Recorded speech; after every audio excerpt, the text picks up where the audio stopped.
Boa tarde a todas e todos. É um prazer podermos participar do primeiro congresso, terceira jornada Africanias da UFRJ, com o tema Escritura e Oralidade. Este trabalho que eu, Fernando Lacerda, tenho desenvolvido junto com a Jéssica Aparecida Severino, versa sobre o livro de cânticos religiosos em português de Chironga para o uso das missões católicas portuguesas ao sul da colônia de Moçambique. Música, diversidade cultural e colonialismo no contexto de adornamento católico, a partir de uma fonte recolhida da Biblioteca da Pontifícia Universidade Católica do Rio Grande do Sul. Este contato inicial com a fonte se deu ao longo da minha pesquisa de doutorado, que foi realizada em 70 cidades brasileiras, nas 27 unidades da federação, e que hoje essa pesquisa se estende a mais de 120 cidades, também sendo duas delas fora do país. O proselitismo religioso ele se encontra na essência do cristianismo. Desde aquele mandamento do ide pregai, o ide anunciai, os cristãos então têm tentado levar sua mensagem religiosa aos mais diversos povos.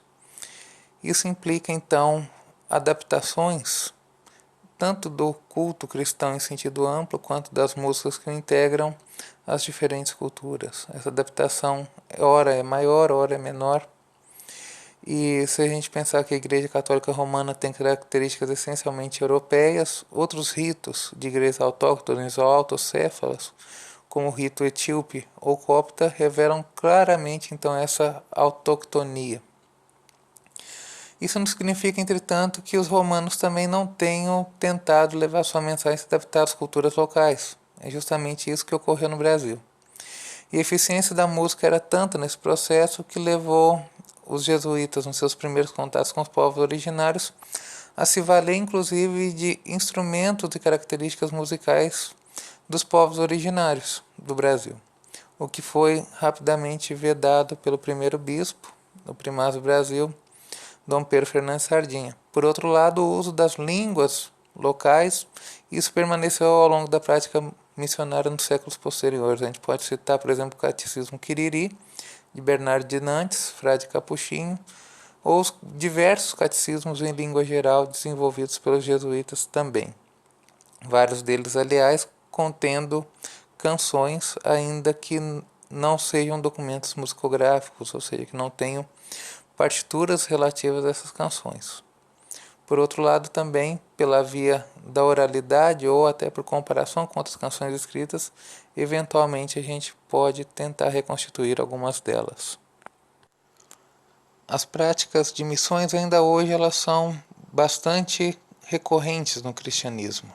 Ao passo que as populações se renovam, este ide permanece igual a si mesmo ao longo do tempo, ou seja, a necessidade de se fazer novos adeptos. Isso então se aplica não só à Igreja Católica Romana, mas também ao protestantismo histórico, aos pentecostais de primeira geração e, sobretudo, hoje em dia aos neopentecostais. Por outro lado, a gente tem que observar também que a noção de missão ela excedeu inclusive o ambiente religioso, o âmbito religioso. Se a gente lembrar que ali em 1911 o rei de Portugal tentou tornar ao vigor a compreensão pombalina de aversão à igreja e às ordens religiosas, em 1913 o Estado português criava as missões civilizadoras ou missões laicas para suas províncias de Guiné, Angola, Moçambique e Timor. Essas missões elas foram extintas depois de 13 anos, mas hoje publicações relativas a elas se encontram disponíveis na internet, o que pode constituir para a gente um interessante objeto de estudo, inclusive para a gente tentar eventualmente observar se havia ou não o uso de música nessas missões seculares, essas missões laicas. No âmbito desse trabalho interessa então o livro de cânticos religiosos em português de Chironga, que foi editado pelo padre Maximiliano Rafael Batista. A gente trabalha com a terceira edição, um item da terceira edição, que se encontra recolhido na biblioteca da PUC do Rio Grande do Sul. Este terceiro volume ele foi utilizado para essa pesquisa por duas razões. Uma, porque a gente não teve acesso à primeira edição, que se supõe ser de 1927, segundo o site português Meloteca, que tem se ocupado de diversas publicações do catolicismo romano em Portugal na primeira metade do século XX, e também pelo fato de que ele é que se encontra em um acervo em solo brasileiro. É um documento que não é musicográfico, ele consta somente dos textos, o que nos permite supor que a transmissão das melodias se daria então pela via da oralidade. Isso também pode implicar o fato de que esse documento não tenha sido, ao menos por mim, localizado em outros acervos. Ele poderia constar também numa parte reservada somente a livros e não a musicográficos. Mas é uma publicação bastante interessante.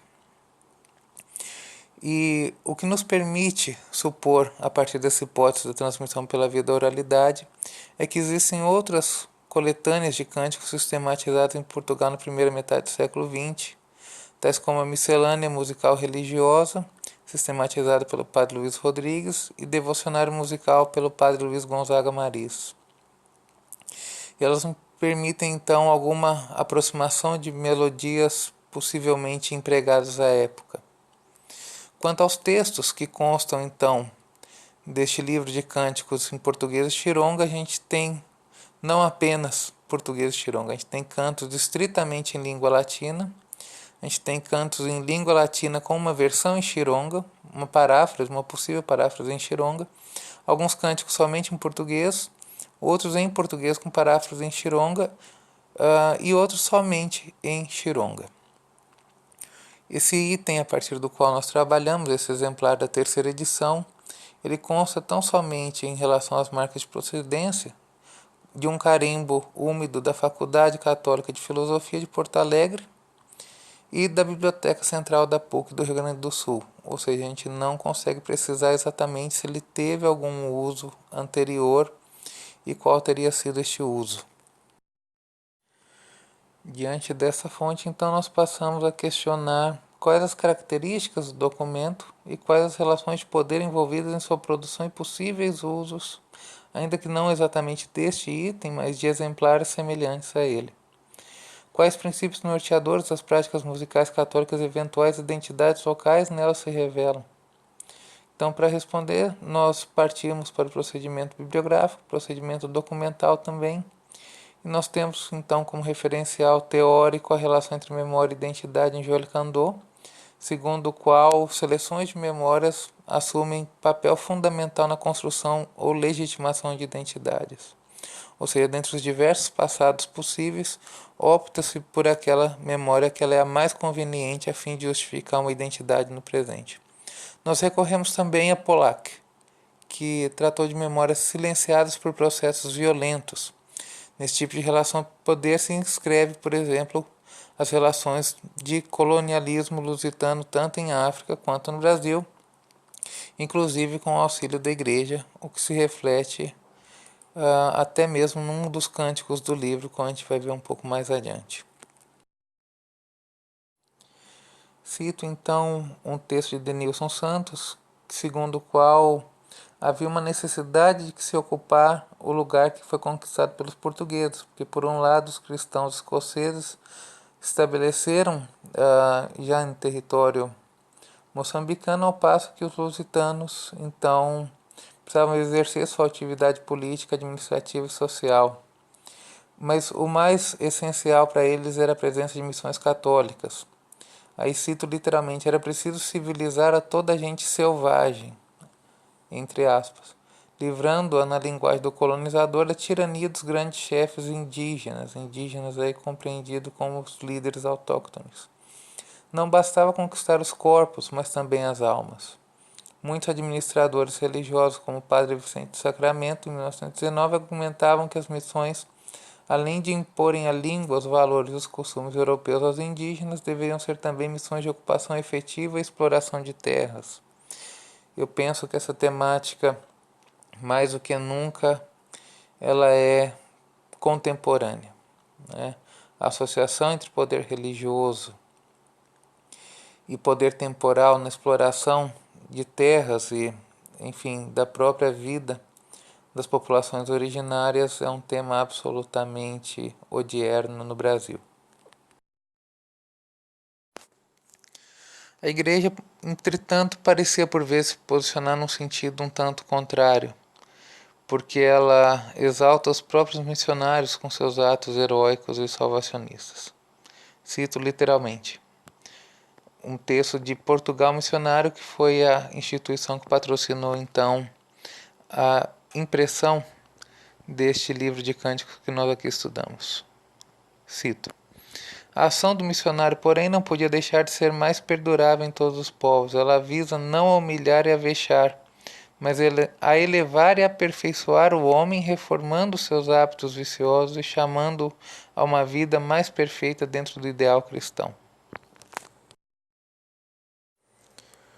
Como se vê então, esse missionário ele não consegue lidar bem com os valores e com as crenças que ele encontra entre as populações originárias, e ele tenta impor a sua visão de mundo e suas crenças de modo a tentar salvar, na sua concepção, os autóctones.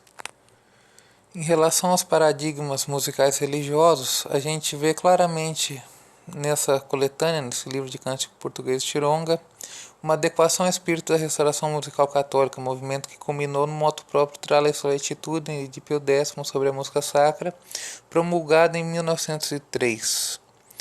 Esse documento ele era claramente eurocentrista, então uma de suas missões era limitar o uso das características da música de cada povo particular, de modo a não causar estranhamento àqueles que a ouvissem, leia-se, a ouvidos europeus. O uso de línguas vernáculas, tanto do português quanto chironga, ele era aceito, sobretudo nas missas que a gente diz missa baixa ou missa rezada. Já na missa cantada, segundo o próprio documento aqui analisado, quer solene, quer não pode-se cantar nada em língua vernáculo. Na verdade, vernácula, mas está escrito vernáculo. Em suma, nas solenidades a cultura europeia deveria impor-se às culturas locais. Eu acho que isso é bastante claro. Tanto é que o livro traz diversos cânticos somente em latim de fato, sem as paráfrases respectivas ou em português ou em chironga. Longe de ser prática do século XX exclusivamente, no Brasil os cânticos espirituais em vernáculos já eram empregados por missionários desde pelo menos meados do século XIX, sendo possível até mesmo quase que forçosamente retornarmos a fins do XVIII. Nós temos que observar ainda que no período que foi impressa a terceira edição do livro de cânticos do Padre Batista, então ocorreu o que a gente chama de adornamento, uma atualização da Igreja Católica ante a modernidade. Nesse período, a Paula Monteiro discorreu sobre uma gradativa abertura da Igreja Romana às culturas locais, mas esse movimento só viria a culminar efetivamente com o Concílio Vaticano II, em que as diversas culturas são colocadas em pé de igualdade. E dentre as possíveis causas para essa abertura da igreja às culturas locais, segundo Paula Monteiro, estaria o impacto do processo de descolonização dos países africanos e asiáticos. Só que a gente tem que lembrar que no caso de Moçambique, essa independência só viria muito mais tarde, em 1975. Eu acho que cabe salientar também em relação à oralidade e escritura, que embora nós só tenhamos textos escritos no livro de cânticos em português chironga, recorrendo ao devocionário musical do Padre Maris, a gente consegue observar algumas correspondências. Meu acesso a essa fonte foi bastante limitado. Eu consegui acessá-la na Unicinos, no Memorial Jesuíta, no Rio Grande do Sul, em São Leopoldo, recentemente por ocasião da Ampom, mas havia um limite para digitalização de 10%. Então o que eu tive foi o índice dos cânticos em língua portuguesa e uma tentativa de comparação. Um deles claramente é o mesmo, tanto no livro de cânticos em português de Chironga, quanto no livro do Padre Maris, que é Coração Santo. Os cânticos em língua latina são recorrentes em ambos, só que é muito difícil precisar se a melodia seria a mesma. Exemplos disso são Pandia Lingua, O Salutaris Hostia, Tantum Ergo, Et Panis Angelorum, Adesse Fidelis, Emendemus in Melius, dentre outros. No caso do livro do Padre Maris, também há cânticos para antes e depois da comunhão em língua vernácula, do mesmo modo que no livro de Cânticos, só que os textos são diferentes. Já em relação a outros cânticos que constam do índice, e eu não tive acesso então à partitura completa no livro do Padre Maris, a gente tem possíveis correspondências. Um deles é o Jesus amante das almas, Virgem pura tua ternura, salve nobre padroeira, glória de Portugal, bendizemos o teu nome, ó Virgem sacrossanta, e queremos Deus. Para quem frequenta ritos católicos, sabe que alguns desses são comuns, inclusive no Brasil até o presente. Coração Santo e queremos Deus sobretudo. Então nós concluímos este breve trabalho, afirmando então que a análise da fonte permite que se compreenda o contexto de sua produção e possíveis usos como reforço ao processo de dominação lusitana em África, embora o discurso internalista da Igreja assumisse um tom mais salvacionista de reforço mútuo e de mútuo apoio aos poderes secular e religioso.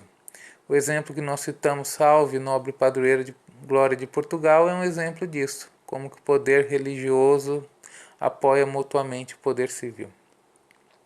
Baseado na transmissão escrita somente dos textos, a reconstituição das melodias e compreensão aprofundada das características musicais envolvidas nesse processo de missionação, em um passado relativamente recente, constitui então desafios futuros para o prosseguimento deste estudo ainda exploratório. Deste modo, a gente agradece à agência financiadora, a CAPES, aos organizadores do evento e a todos os presentes. Obrigado.